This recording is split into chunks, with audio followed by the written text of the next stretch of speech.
क्या आप भी काली बिल्ली के रास्ते काट जाने पर रुक जाते हैं?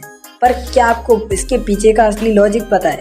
पुराने जमाने में लोग बैलगाड़ी से चलते थे और रात में जब जंगली बिल्लियां रास्ता काटती थी तो उसकी आंखें चमकती देख बैल डर जाते थे। इसलिए लोग थोड़ी देर के लिए रुक जाते थे ताकि जानवर दूर चला जाए।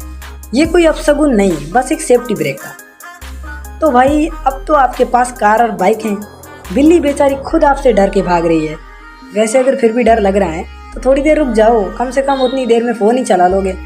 एंड सब्सक्राइब करके जाना।